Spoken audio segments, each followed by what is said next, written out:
Hello, Matt here. Today I want to talk to you about my new daily driver. So, to explain why I'm going into this, let's say, weird project. So I wanted a car like, I don't know, GTI, something of that class, and at least around 200 horsepower, and to be some fun to drive.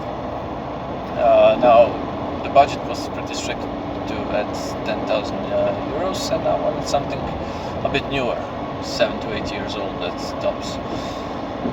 And well, in Croatia for that money, there was nothing interesting. So I did look at a few cars that were either older or something was right, but had an idea, import a car, but again, Croatia. So importing a car in Croatia is pretty expensive because you have taxes for all kind of stuff. So the 200 horsepower car was not an option because it would just be too expensive to import.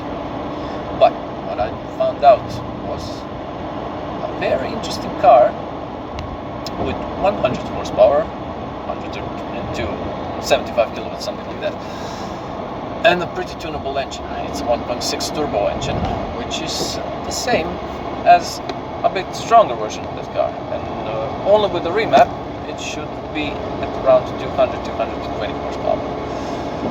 Bonus fact, it's a rear-wheel drive.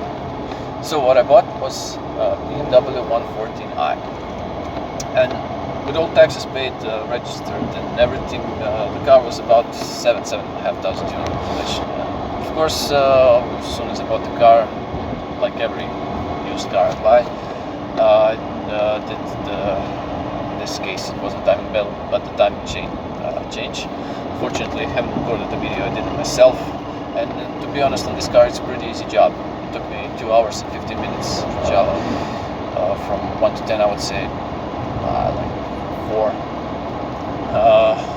Only thing you need is special tools to lock the engine, top dead center, lock the camshafts and lock the crankshaft, but it's not expensive. Again, it's about 40 euro for the tools, so not a very expensive job. Of course, not only timing chain was changed, also did oil change, all the filters were changed, and since then I've been just driving the car.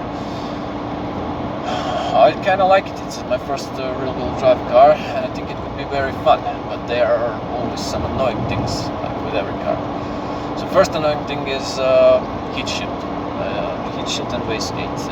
On these cars that's a known fault, and it rattles on cold start like hell. I cannot live with that, so I will have to do something about it, but for now I just don't have the time to play around with it. Second annoying thing, like all new cars, it's soft and it doesn't, I mean, you don't feel anything from it. It's just not fun.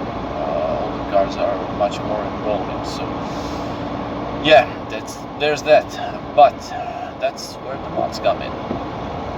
So I have bought quite a big box of parts by now, and we'll see. Soon we're starting with the upgrades. Of course, first I'm going to work on suspension, maybe even brakes, though the car doesn't need stronger brakes with this horsepower, but I'm not touching the engine for now. We'll see what we'll do with the engine later. We'll keep this engine or not, remains to be seen. But for now, I hope tomorrow we start with some few smaller mods. Yeah, of course, the first mod I did was, okay, I'm not going to show you right now, but it had a stupid non-leather steering wheel, and that had to go. That was I bought leather steering wheel even before the car arrived, so as soon as it got in the garage, that was the first thing I did. So that's it for now. Thank you for watching, and I hope to see you again in my next video, or in some comments, when we talk about plans, mods, and hopefully start working on it. Thank you.